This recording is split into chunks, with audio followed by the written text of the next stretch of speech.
मेरे प्यारे विद्यार्थी मित्र, आप सब कैसे हो? मित्र, मेरी आशा और प्रार्थना है कि आप सभी अच्छे होंगे। मित्र, आज हम पाठ 16 नाम है चोरी सीखेंगे। यशपाल जैन ने लिखा है। तो सबसे पहले हम यशपाल जी का परिचय देखेंगे। तो सन 1912 में उनका जन्म हुआ था और सन 2000 में उनकी मृत्यु हुई थी। तो यशपाल जैन का हम परिचय ज़्यादा जाने तो उनका जन्म अलीगढ़ ज़िले के विजयगढ़ कस्बे में हुआ था। अलीगढ़ ज़िले के विजयगढ़ कस्बे में हुआ था। बाल साहित्य पर यशपाल जी ने काफ़ी कुछ लिखा। बाल मनोविज्ञान पर उन्होंने अनेक कहानियाँ लिखी हैं। सन 1990 में उनको भारत सरकार का प्रतिष्ठित पुरस्कार पद्मश्री प्राप्त हुआ था। अजंता इलोरा, अहिंसा और भारत के यात्री उनकी ख्यातनाम कृतियाँ हैं। कृति यानी रचना, काफ़ी रचनाएं हैं। तो अब हम पाठ की ओर जाएंगे। तो यहाँ घरेलू नौकरों के प्रति लोगों में तरह तरह की भ्रांतियाँ फैली हुई हैं। अक्सर लोग घरेलू नौकरों को उन्हीं भ्रांतियों की कसौटी पर कसना चाहते हैं। तो यहाँ मित्र, कमरे को साफ कर झाड़ू पर कूड़ा रखे जब बिंदु कमरे से बाहर निकला। तो एक परिवार है। परिवार में मालती है, नंदन और बिंदु। तो जो नंदन है और मालती, वो दोनों बातचीत करते हैं। यहाँ हमें बिंदु कमरे से बाहर निकला है। क्या काम करते? कमरे को साफ कर झाड़ू पर कूड़ा रखे जब बिंदु यानी नौकर, जो घर का नौकर है, मालती का घर का नौकर है। तब बरामदे में बैठी मालती का ध्यान उसकी ओर अनायास ही चला गया। उसने देखा कि एक हाथ में बिंदु के एक हाथ में झाड़ू है, पर दूसरे हाथ की मुट्ठी बंदी है और कुछ पीछे की ओर जानबूझकर आड़ में कर ली गई है। आड़ यानी ओट, आड़ शब्द यानी ओट और अनायास शब्द है तो अचानक बिना प्रयत्न के। मालती को क्या लगता है? लगा मालती को लगा हो न हो कमरे से बिंदु कुछ लाया है। उसने कहा बिंदु। 2 कदम पर बिंदु, पर उसने मानो मालती की आवाज़ सुनी ही न हो। वह चलता ही गया, बल्कि मालती ने देखा कि उसकी पुकार पर बिंदु की चाल में कुछ तेजी आ गई है। यानी वो जो काम कर रहा था, जैसे मालती का आवाज़ सुना, उसने काम फास्ट करना शुरू कर दिया। गुस्से में भरकर उसने कहा। मालती गुस्सा हो गई। बिंदु, ओ बिंदु, ठहर, कहाँ जाता है? अब मालती बातचीत करती है। इतना कहना था कि बिंदु तो दौड़ने लगा और वह गया, यानी नौकर बिंदु चला गया। मालती के संदेह की पुष्टि यानी समर्थन लिए यह सब काफ़ी था। उसने तेजी के साथ कहा, सुनते हो जी, देखो बिंदु कुछ लिए जा रहा है। उनका जो पति है नंदन, उनको आवाज़ दे रही है, सुनते हो जी, बिंदु कुछ लिए जा रहा है, जल्दी आओ। नंदन अपने कमरे में बैठा अपने पत्र के लिए कुछ लिख रहा था। काम क्या कर रहा था नंदन, यानी मालती का पति? वो पत्र के लिए कुछ लिख रहा था कमरे के अंदर। जैसे ही मालती का आवाज़ सुना, वो मालती का यूँ चिल्लाना उसे अच्छा नहीं लगा और उसने चाहा कि टाल दे, है ना, अनसुनी कर दे। पर मालती माने तब ना। एक सपाटे में वह कमरे में आ गई, यानी घर में मालती का चलता है ना। और उनकी आवाज़ जैसे ही सुनते हैं नंदन जी दौड़े आ जाते हैं। आ गई और बोली, खुद नहीं गए मगर मालती आ गई। झटपट उठो, देखो बिंदु मुट्ठी में दबाए कुछ ले गया है। बिंदु घर का नौकर कुछ ले गया है। मित्रों, पाठ का नाम क्या है? चोरी। नंदन ने कलम एक और रख दी और जैसे किसी ने जबरदस्ती पकड़कर उठा लिया हो, वह उठा। कमरे से बाहर आया तो देखा क्या है कि बिंदु लौट कर आ रहा है। एक हाथ में झाड़ू है, दूसरा रीता है और नीचे लटका है। तो यहाँ बताते हैं कि क्या है।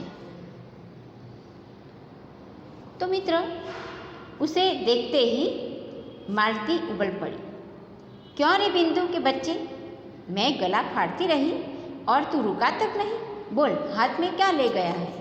यानी घर का नौकर कुछ लेकर जा रहा है, वो उनको रुक कर पूछ रही है मालती। अब क्या होता है? बिंदु का चेहरा फक। बोला, कुछ नहीं बीबी जी। अब बिंदु नौकर कहता है, झूठा कहीं का, क्यों रे, तेरे हाथ में कुछ नहीं था तो मेरे पुकारने पर फिर तू रुका क्यों नहीं? मालती ने रोषपूर्ण स्वर में कहा, क्रोध से कहा कि मैंने आवाज़ दी तो रुका क्यों नहीं? हाँ, तू क्यों चला गया? अब बिंदु से बोला नहीं जा रहा था, कहे तो क्या कहे। तब नंदन आगे बढ़ा। नंदन आगे बढ़ा, बोला, घबराओ नहीं। अब नंदन वो बिंदु को शांति से बात कर, सच बताओ कि क्या ले गए थे? सच बताओ कि क्या ले गए थे?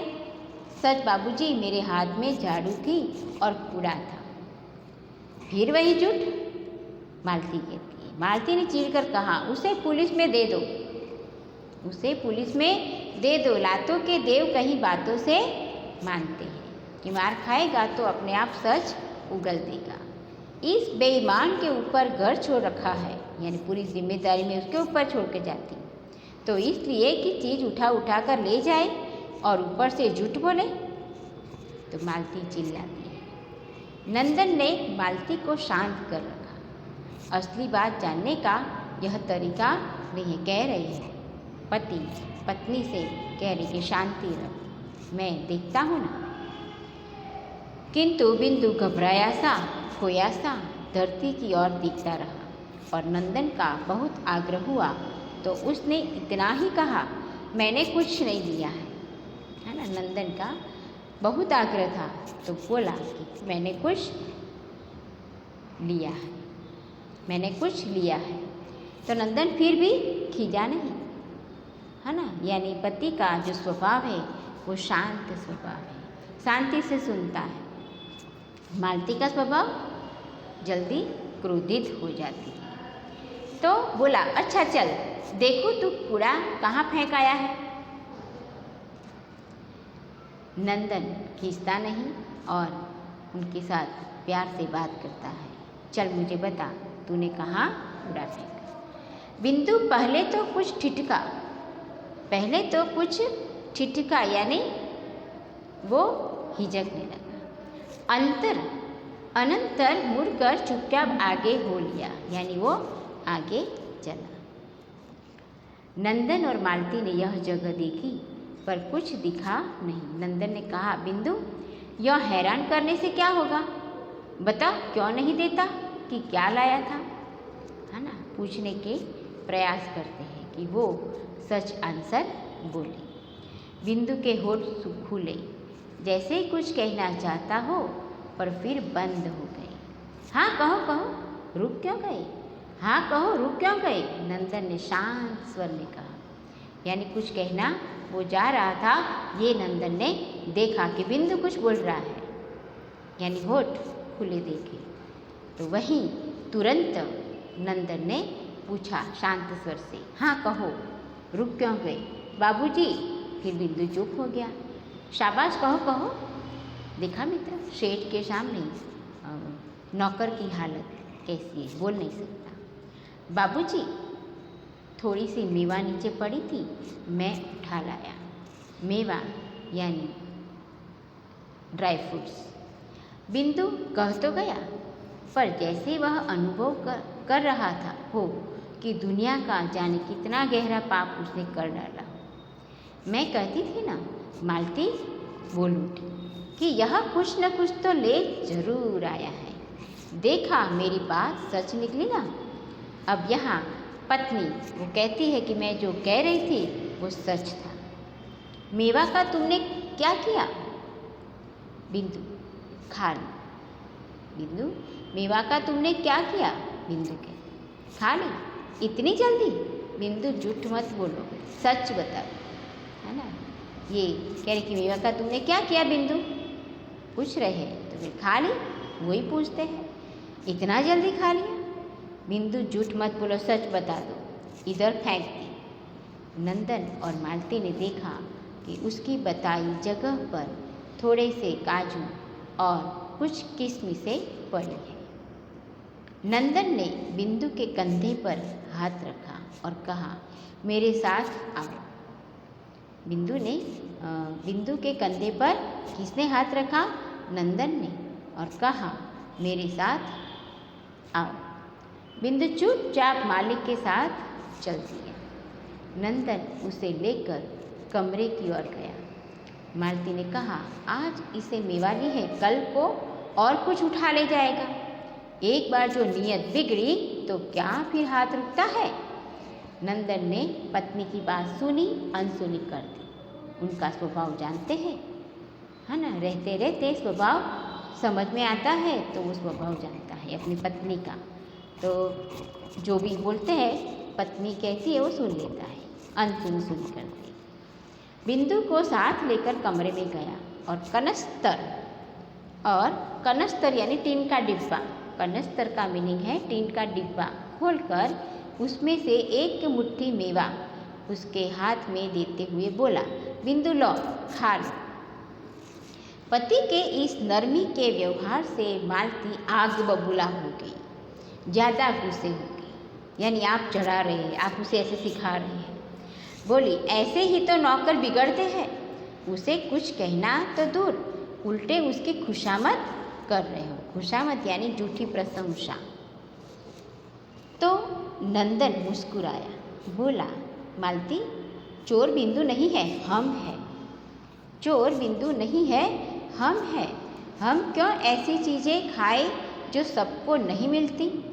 इसी से तो चोरी की भावना को जन्म मिलता है। हम लोग रोज़ मेवा खाते हैं। एक दिन इस बेचारे का मन चल आया और थोड़ी सी ले ली तो क्या हो गया? ये पति अपनी पत्नी को समझा रहे हैं। मैं कब कहती हूँ कि कुछ हो गया? बात मेवा की नहीं है, नीयत की है। तो नीयत यानी ईमान। मित्र, नीयत यानी ईमान। इसका जी चला तो मांग लेता, मैं न देती तब कहता। घर में 50 चीज़ें रहती हैं, यह तो जिस पर मन आएगा उठा कर ले जाएगा, और एक दिन यही होना है, वह न करेगा तो तुम करवाओगे। पत्नी पति के साथ बातचीत बता रहे हैं। तो यशपाल जैन ने वास्तविक जो बात है वो यहाँ बताई है। घर में क्या होता है, जो नौकर रखते हैं, तो उसमें ये जो बात है वो पूरी बात बताई है। ऐसा होता है, हम आरोप लगा सकते हैं, लगाते हैं। मालती यह बात नाराज़ होने की नहीं है, सोचने की है, पति पत्नी से कहते हैं। तो नंदन वो मालती से कहते हैं, जब तक सब चीज़ें सबको नहीं मिलती, चोरी बंद नहीं हो सकती। चोरी अच्छी नहीं है, पर आज की स्थिति बड़ी लाचारी की हो गई है। नंदन ने समझाते हुए कहा, देख लेना, एक दिन यही बिंदु घर में से ट्रंक उठाकर न ले जाए तो मेरा नाम मालती नहीं। ट्रंक यानी पटारा। इतना कहकर मालती रसोई में चली गई और नंदन पुनः अपनी कुर्सी पर आ बैठा, पर मन उसका दूसरे ही दिशा में चल रहा था। थोड़ी देर वह सोचता रहा, फिर उसने विचारों को समेटा और लेख पूरा करने में लग गया। तो यहाँ वो जो बात होती है वो बताते हैं। लेख पूरा हुआ तो काफ़ी देर हो चुकी थी। वह उठा और सीधा रसोई में पहुँचा। कौन? नंदन। देखता क्या है कि मालती सिल पर चटनी पीस रही है, कुछ काम कर रही है। नंदन ने कहा, बिंदु कहाँ है? मैं क्या जानूँ, तुम जानो और तुम्हारा लाडला बिंदु जाने। वो टोन मार रही है कि मैं क्या जानूँ कि घर का जो नौकर है वो कहाँ है, बिंदु कहाँ है। उसे निकाल दिया, निकालने वाली मैं कौन होती हूँ? पति पत्नी आपस में बात कर रही है। कब से नहीं है, तभी चला गया था। नंदन थोड़ा हैरानी में पड़ा। मालती ने पुनः कहा, तुम यहाँ के नौकरों को जानते नहीं, अपने घर में भी उनका हाथ रुकता नहीं। कुंदन के यहाँ कितना अनाज भरा है। अब कुंदन एक फैमिली का जो मेंबर है उनका नाम बता। फिर भी एक दिन आँख बच गई तो काका के यहाँ से गेहूँ ले ही गया। यानी एक घटना घटी थी वो बता रही है कि कुंदन के यहाँ गेहूँ था तो वो ले गया। नंदन जानता था कि बहस का अंत नहीं। उसने बात आगे नहीं बढ़ाई और तौलिया उठाकर स्नान करने चला गया। उसको पता था कि अब मेरा ज़्यादा ये मालती सुनेगी नहीं और उनके सामने मैं सामने टिक नहीं पाऊँगा। तो वो बात का अंत नहीं है बोलकर वो अपने काम में लग गए। स्नान करने के बाद उसने भोजन किया। स्नान करके उसने भोजन किया। दोपहर बीती और शाम होने को आई। फिर भी जब बिंदु न लौटा तो मालती के मन को अच्छा नहीं लगा। घर के नौकर चले जाते हैं तो सबसे ज़्यादा कठिनाई घर की जो स्त्रियां हैं उसको पड़ती। तो यहाँ मालती को अच्छा नहीं लगता। चौके में अब भी बिंदु का खाना पड़ा था। यहाँ बिंदु के लिए जो खाना रखा था वो अभी तक वहाँ ही पड़ा है चौक में। झूठ बोला तो क्या, आखिर बालक ही तो है। झूठ बोला तो क्या, आखिर बालक ही तो है। बेचारा भूखा जाने कहाँ भटक रहा होगा। कई बार कमरे से बाहर आकर मालती ने बिंदु को देखा। फिर बगीचे का एक चक्कर लगाया कि कहीं पेड़ के नीचे पड़ा सो न रहा हो। पर बिंदु वहाँ कहाँ था जो मिलता। मालती आकर पलंग पर पड़ गई और अपने को कोसने लगी। कोसना यानी सांप के रूप में गालियाँ देना, बुरा भला कहना। तो कोसती है अपने आप मालती। जरा सी बात को इतना तुल क्यों दिया। थोड़ी सी मेवा ले गया था तो क्या गजब हो गया था। सोचते सोचते देर हो गई तो वह उठी और सहन में टहलने लगी।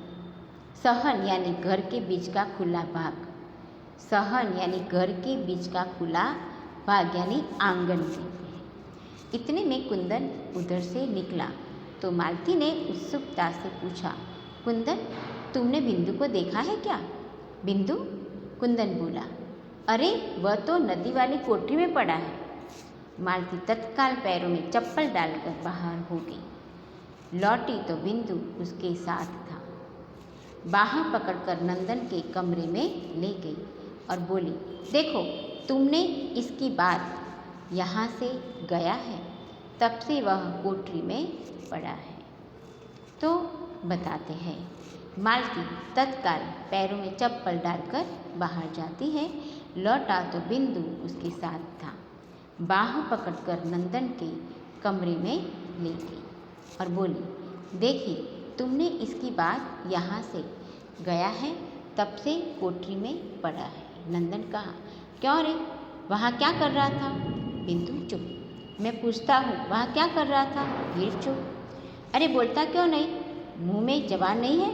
बिंदु की आंखें डबडबा आई। मालती ने कहा, इसका पागलपन देखो, सवेरे से कुछ नहीं खाया और भूखा प्यासा वहाँ पड़ा रहा है।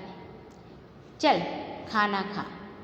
नंदन ने कुछ कहने से पहले ही वह उसे चौके में ले गई और स्वयं परोसकर उसे खिलाने लगी। बोली, भर पेट खा लेना, भूखा मत रहना। नंदन ने पत्नी की बात सुनी और एक प्रसन्नता भरी मुस्कुराहट उसके चेहरे पर दौड़ गई। तो पूरे पाठ में मित्र पाठ का नाम था चोरी। तो हम घरेलू नौकरों को अपने घर का अंग मानकर उनके साथ आत्मीय व्यवहार कर और हम जो खाते हैं वह नौकरों को भी खाने को दे, तो नौकरों को लेकर उठने वाली समस्याएं ही उत्पन्न न हो और घर में सुख शांति का माहौल हो। इस कहानी के द्वारा यही संदेश दिया गया है। धन्यवाद।